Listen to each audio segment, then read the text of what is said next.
Ćao drugari, danas pravimo pitije ili pihtije, ko kako zove.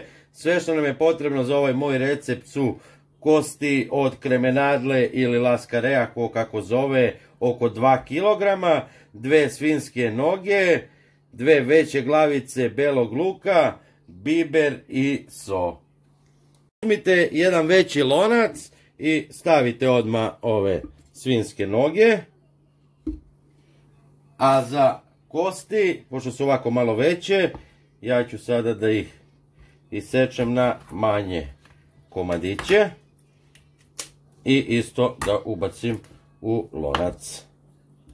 Kad ste poređali u lonac, uzmite onda 3-4 čena belog luka i očistite, ubacite u lonac. Evo ovako. I stavite jednu punu kašiku ovako soli. I sipamo vodu. Ja sam nalio vode, znači ovako otprilike 2 prsta da pređe meso, nekih skoro 4 litra i zaboravio sam da kažem, ubacit ću 2 lovorova lista i stavljam da se kuva onako na tihu vatru, vidjet ćemo vremenski koliko će trebati. I evo nakon 3 sata laganog kuvanja, gotovo je, isključite ringlu i izvadite meso.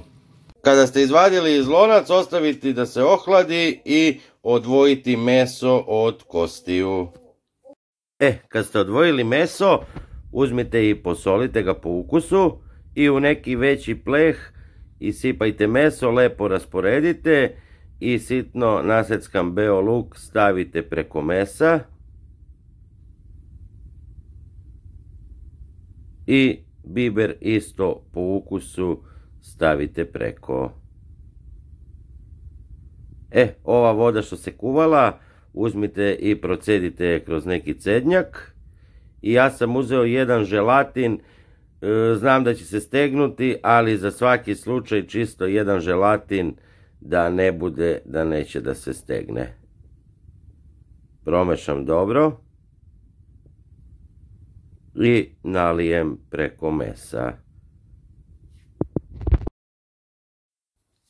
Kad ste nalili, uzmite varijačom i sve lepo promešajte da se sve lepo sjedini. Probajte na so, ako treba još soli vi dodajte i ostavite negde da se ohladi. I evo drugari, ja sam ostavio preko cele noći, odlično su se stegle. Pospite preko aleve paprike, slatke ili ljute, secite na kockice i to je to. Pravite, javite mi i veliki pozdrav. Ćao!